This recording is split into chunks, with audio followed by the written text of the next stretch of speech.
Hello everyone, Jai Narayan. Today we are going to start a new chapter. But before starting a new chapter, I'd like to remind you all about the SNS, which we need to follow during this pandemic. Apply soap and sanitizer. Wear mask when you are going out of your house and maintain the social distancing. So now dear students, we are moving forward with our 7th chapter from English textbook, and the name of the chapter is Glimpses of India. This chapter, Glimpses of India, it consists of 3 parts. The first part is about a baker from Goa. This story is written by Lucio Rodriguez. The second part of this chapter is about cork, and this cork is written by Lokesh Abroad. The third part in Glimpses of India is Tea from Assam, and this is written by Arup Kumar Datta. So now dear students, let's move forward.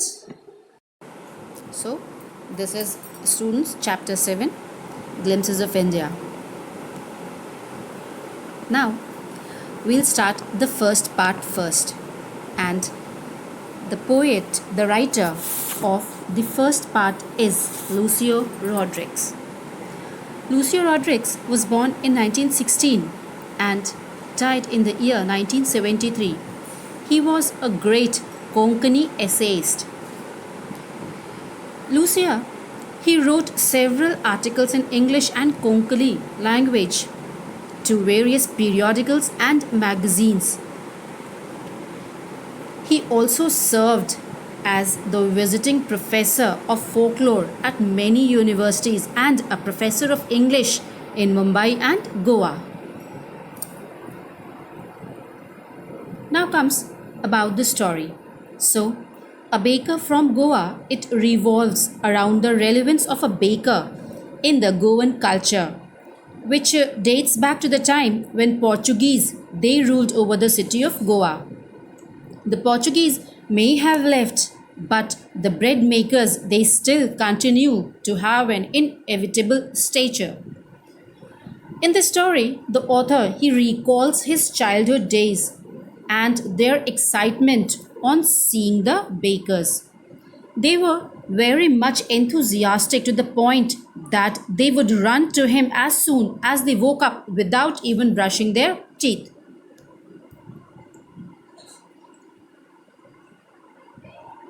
Now, the story starts. When the story here, it takes us back to the time when the Portuguese, they used to rule Goa, and they were immensely famous for their breads. The narrator here also often finds his elders thinking about those good old days and telling them that the famous breads, they date back to the time when Portuguese, they ruled over Goa. They also kept on pondering over the past and tell them that though the Portuguese, they have left, but the bakers of bread, they still exist there. If not the original ones, their legacy is being continued by their son. The bakers are still being referred to as paders.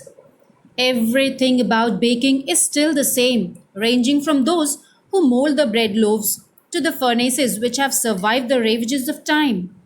The sound of their arrival and the thud of their bamboo sticks can still be heard just like the olden time. The narrator here now recalls that the baker, they acted as their friend and companion during their childhood days in Goa.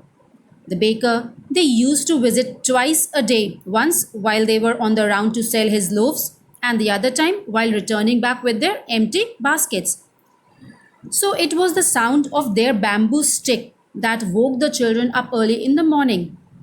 The children, they were also excited to meet him and choose from the bread bangles which were specially made for them. The bangles, they were made for the children, and the loaves were for the adults. And those loaves, they were normally collected by the maidservants of the house. Now, here we come to know that normally the bakers, they often made a musical entry with their bamboo sticks. Their one hand, they would support the basket which was kept on their head, while with the other hand, they banged the bamboo on the ground. They would go from house to house and greet the house ladies before handing them over the loaves. The parents, they used to scold the children and make them stand aside, but as eager as they were, they would climb a bench or the wall to peep into the basket. They did not even bother to brush their teeth before having those bread bangles because it seemed unnecessary effort for them to pluck mango leaves from the branches to use them for brushing the teeth. They considered brushing unnecessary because the hot tea could effortlessly wash their mouth, and they thought that animals like tiger, they never brush their teeth.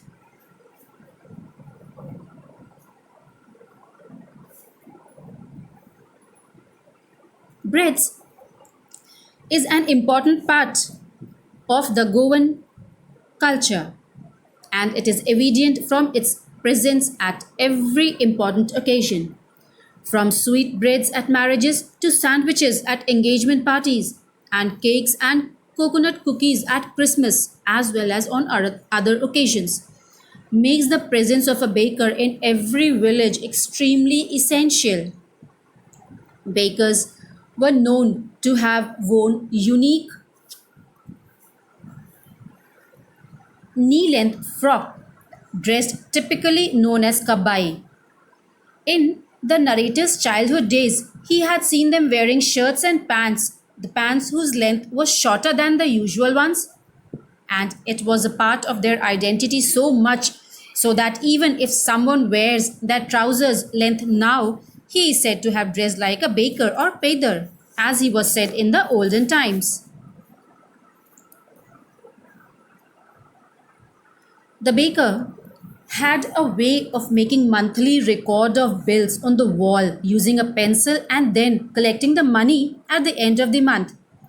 Baking has always been a profitable profession for them. The baker's family and workers, they have always been happy and joyous.